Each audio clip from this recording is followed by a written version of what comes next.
Hello guys, स्वागत है आपका हमारे चैनल सिने समझ में। तो आज हम बात करने वाले हैं 50 शेड्स ऑफ ग्रे की। इस मूवी की IMDb रेटिंग है 4.1। तो चलिए शुरू करते हैं। तो कहानी स्टार्ट होती है एना से, जो कि एक कॉलेज की स्टूडेंट है और इंग्लिश लिटरेचर पढ़ रही है। इसके बाद मूवी में उसकी दोस्त को दिखाते हैं जो कि काफी बीमार है और क्रिश्चियन ग्रे नामक आदमी का एक इंटरव्यू लेने वाली थी।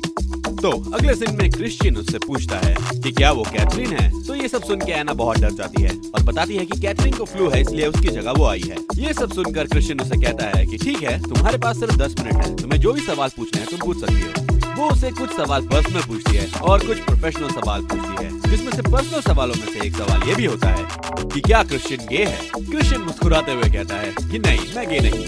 एना बोलती है कि माफ करना, इधर जो लिखा है मैं वही बोल रही हूँ। क्रिश्चियन उससे काफी अट्रैक्ट होता है, इसलिए वो पूछता है कि ये कॉलेज खत्म होने के बाद तुम क्या करोगी, और बताता है कि हमारे पास एक इंटर्नशिप है, अगर वो चाहे तो उसमें भाग ले सकती है। वो उसे मना करती है और कहती है कि वो कैट के साथ सिएटल जाने वाली है। एना इंटरव्यू खत्म करके जब घर आती है तो कैथरीन उसे बोलती है कि तुम कमाल हो और कहती है कि क्रिश्चियन ने सारे जवाब उसको मेल पर भेजे हैं। फिर दिखाया जाता है कि एना एक दुकान में काम कर रही है। दरअसल वो पार्ट टाइम जॉब यहाँ पर करती है। फिर वहीं पर क्रिश्चियन आ जाता है और एना से टेप और रस्सी की डिमांड करता है। इसी बीच एना उसे शुक्रिया भी करती है कि उसने इंटरव्यू के सारे सवालों के जवाब दिए। फिर अपना एग्जाम देने के बाद एना एक पार्टी में जाती है जहाँ पर उसके दोस्त उसे शराब पिला देते हैं। शराब के नशे में वो क्रिश्चियन को कॉल करती है। फिर शराब के नशे में वो उसे काफी बातें बताती है और उसे ये भी बताती है कि वो एक बार में है। अगले सीन में उसके कॉलेज का दोस्त उसके साथ जोर जबरदस्ती करने की कोशिश कर रहा होता है और वहीं पर क्रिश्चियन आ जाता है। ये सब होने के बाद क्रिश्चियन एना को एक होटल में लेके जाता है। सुबह उठने के बाद जब एना पूछती है कि तुमने मेरे साथ कुछ किया क्यों नहीं, तो वो कहता है कि वो कुछ अलग है।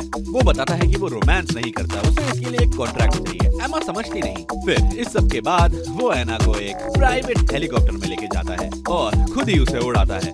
ये सब देखकर फील कर एना बहुत ही ज्यादा खुश हो जाती है। फिर ये सब होने के बाद वो उसे अपने घर लेके जाता है और एना से कहता है कि मैं तुम्हारे साथ एक कॉन्ट्रैक्ट साइन करना चाहता हूँ, जिसमें तुम मुझे आत्मसमर्पण करोगी। क्रिश्चियन उसे बताता है कि अगर वो कुछ रूल्स फॉलो करेगी तो इनाम के तौर पर उसे वो मिलेगा, और अगर तुम ऐसा नहीं कर पाई तो तुम्हें दंड मिलेगा। एना कुछ समझ नहीं पाती। इसके बाद उनके बीच पहली बार एक किस होती है। फिर अगले सीन में दिखाते हैं कि क्रिश्चियन की माँ उसके घर आ जाती है और वो एना को देखकर बहुत खुश होती है, क्योंकि उसकी माँ ने बचपन से ही क्रिश्चियन को अकेले ही घूमते देखा है। इसलिए वो खुश होकर एना को अगले हफ्ते खाने के लिए इनवाइट करती है। क्रिश्चियन उसे कॉन्ट्रैक्ट के बारे में याद दिलाता है। फिर एना कहती है कि क्या तुम चाहते हो कि मैं तुम्हारी गुलाम बनूं? वो कहती है मैं बाद में सोचूंगी। फिर क्रिश्चियन उसे ड्रॉप करते टाइम वो कॉन्ट्रैक्ट उसे देता है। वो घर जाकर उस कॉन्ट्रैक्ट को पढ़ती है, जिसमें सारी शर्तें होती हैं, जिसमें कई सारे BDSM टॉर्चर्स का भी जिक्र होता है। वो उस कॉन्ट्रैक्ट को थोड़ा चेंज करना चाहती होती है, इसलिए वो क्रिश्चियन के साथ एक मीटिंग फिक्स करती है, जिसमें वो कई सारी चीजों को हटवा देती है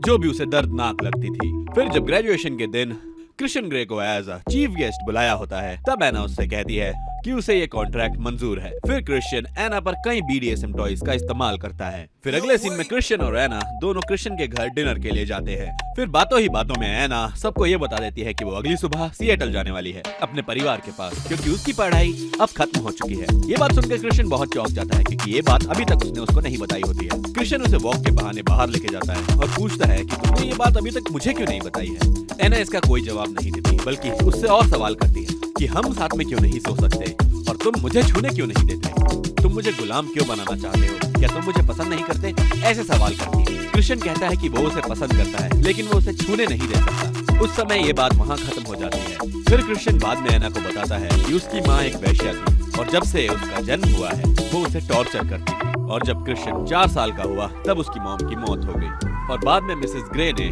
उसे अडॉप्ट कर लिया। इसके बाद एना सिएटल चली जाती है और वहाँ पर अपनी माँ से मिलती है। इस बीच क्रिश्चियन एना को बहुत कांटेक्ट करने की कोशिश करता है, लेकिन एना उसका कोई भी जवाब नहीं देती, इसलिए वो खुद ही वहाँ आ जाता है। फिर से वो उसे एक प्लेन की सवारी कराता है। वो दोनों बहुत ही ज्यादा खुश होते हैं। फिर दोनों घर आकर सेक्स करते हैं। फिर उसके बाद एना क्रिश्चियन से पूछती है कि तुम आखिर ऐसे हो ही क्यों, और ये भी पूछती है कि क्यों हम साधारण लोगों की तरह जीवन नहीं जी सकते, क्यों वो उसे छू नहीं सकती। क्रिश्चियन कहता है कि मैंने तुम्हें बताया था कि मेरे साथ क्या हुआ। फिर एना कहती है अगर ऐसा ही है तो वो देखना चाहती है कि तुम कितने क्रूर हो सकते हो। उसके बाद क्रिश्चियन अलग अलग BDSM टॉयज का इस्तेमाल करता है, लेकिन क्योंकि वो एना से बहुत प्यार करता होता है इसलिए वो रुक जाता है। फिर अगली सुबह एना उससे पूछती है कि उसकी गाड़ी कहाँ है। फिर क्रिश्चियन बताता है कि उसने उसकी गाड़ी को बेच दिया है और उसका पैसा उसे जल्द ही वापस मिल जाएगा। इसके बाद मूवी में दिखाते हैं कि एना अपनी माँ के पास वापस जा रही होती है, जो सिएटल में रहती है, और कहानी यही खत्म हो जाती है।